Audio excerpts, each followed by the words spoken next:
Alright everyone, so this is episode 78 today for the French Grand Prix. Yes, the French Grand Prix is back for season 5 and for the remaining part of this drive career mode, because of course we're saying goodbye to it at the end of this career mode. We won't get to see it.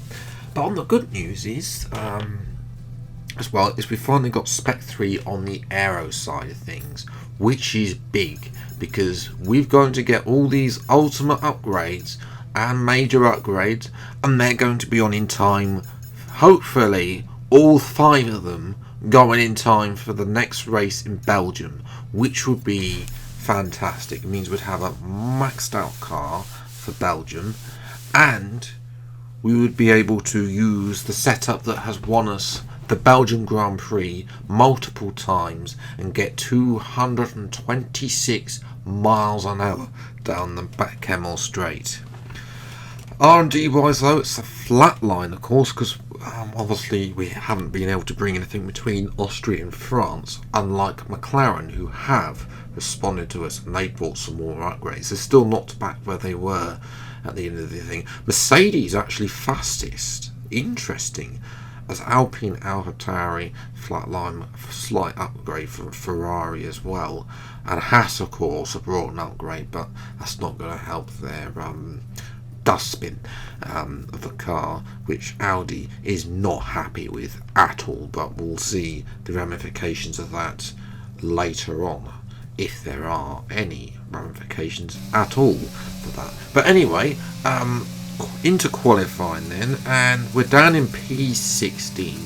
Yes, the last video I made on the season 1, I called this track terrible, and yeah, I think it's not as terrible as I first thought. I think that was partly due to a bad setup, but in the races I've done since, they're still not the best track on the calendar. Let's just say, nothing against the French. It's actually just such a shame that they don't have a Grand Prix on the calendar, just like Germany as well.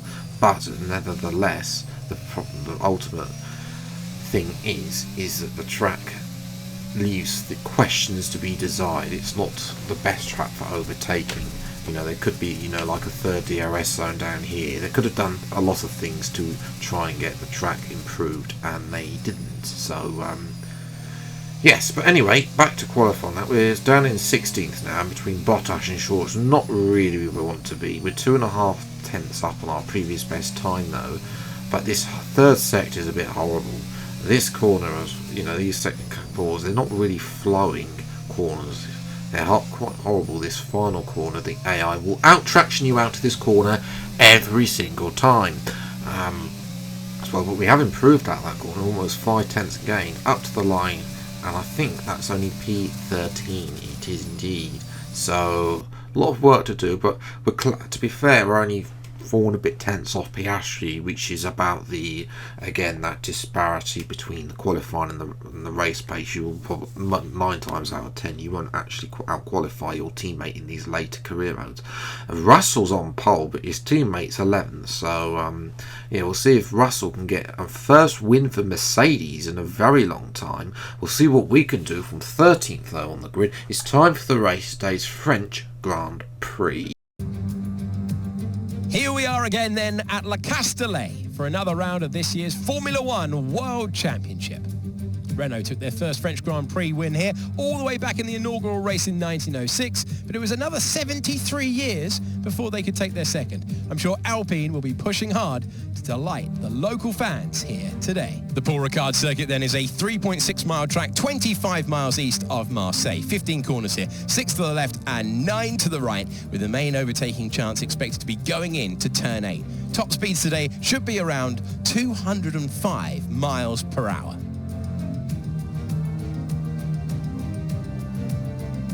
Before we begin, let's take a quick look at the grid lineup for today's race. What a qualifying yesterday for George Russell. He'll start today's race from pole position. Charles Leclerc alongside.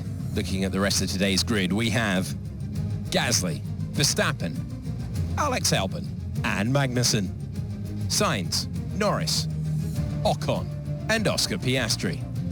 Hamilton, Vettel, Phoenix, and Tsunoda, Mick Schumacher, Bottas, Robert Schwartzman and Lance Stroll, Joe and Nicholas Latifi. That's it then. It's time to go racing as we head down trackside for today's race. A warm welcome to Natalie Pinkham, who is beside me in the commentary box today. Let's have a chat about Williams. What do you make of their performance so far this season? Well, the atmosphere within the team seems very positive at the moment. Everyone seems like they're in great spirits and having a lot of fun doing what they do. And that has definitely contributed to the performances we've seen.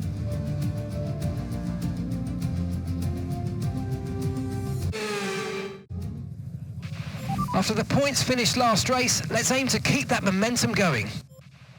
So we are down on the grid. It's overcast conditions, but we'll get sunny as the track goes on.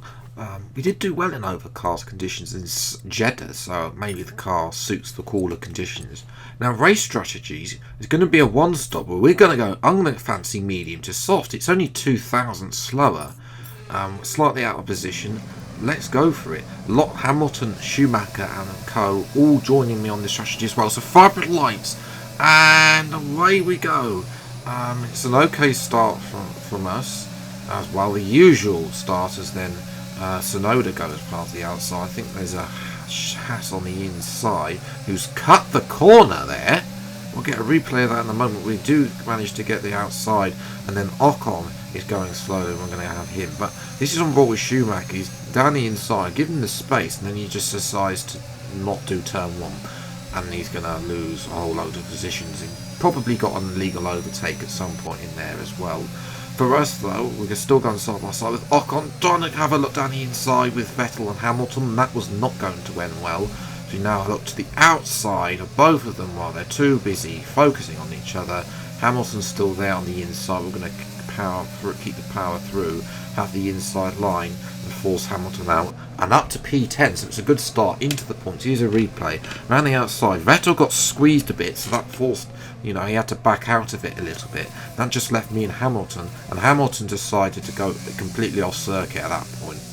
As it's Leclerc leading from Verstappen, but these two Red Bulls are on the soft tyres, as is Albon. But notice Russell's on and Gasly are on medium compound tyres, so a lot of different strategy in today's race. We're catching up to our teammate Oscar Piastri, who has decided very kindly just to let us through there into 9th place, see if we can get past Lando Norris, who has only scored 3 points for McLaren so far this season. We're in the 8th race of the season already.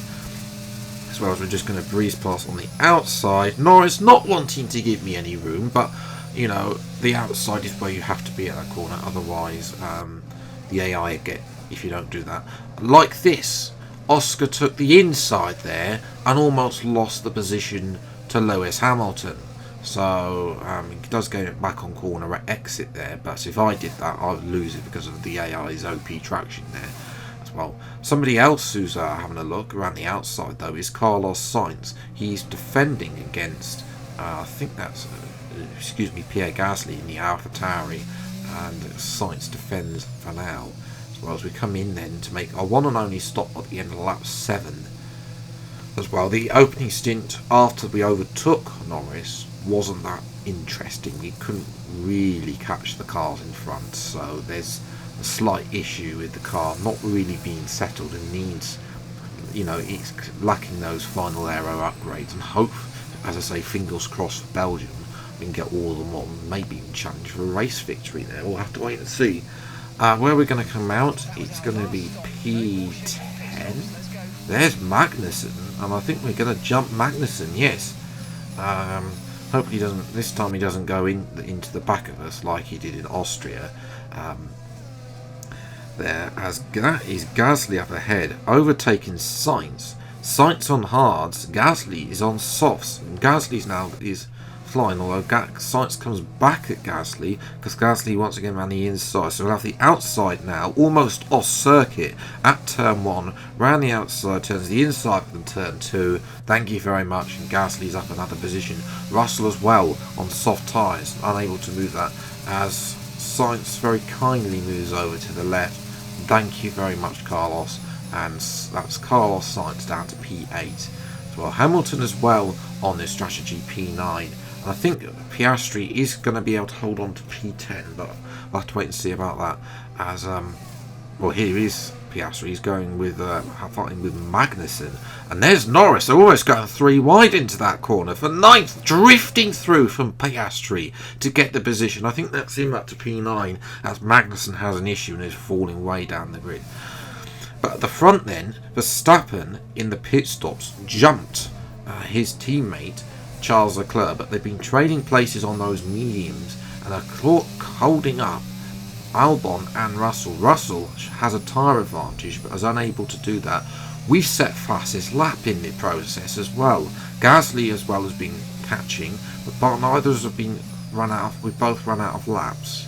So that is unfortunate today that it's only 13 laps here, and we were in the DRS at Gasly, but we weren't that close and we fell out on the final lap unfortunately. So in the end it's P6, which, you know, considering the fact we haven't raced here in career mode with, you know, with these maxed up at all since season 1, but done the odd race in other series on the channel since then. But you know, it's not like racing the cars, because obviously you've got the increased R&D and the faster cars of the current career mode season. So Russell will be very disappointed in P4. That, you know, that's a very close race. Top 6 separated by 4 seconds. Imagine the drama being a bit of a underwhelming end, really. I think that's the word I'm looking for, where there wasn't any changes for the lead there. Oscar did get P9 as Magnussen suffered problems on his hard tyre. So Gasly leads by 15 points. We've been jumped by Leclerc, but you know, once we get these upgrades on, Piastri scores of points again. You know, once we get these final aero upgrades gone, the car should be good as well. We're still in P4.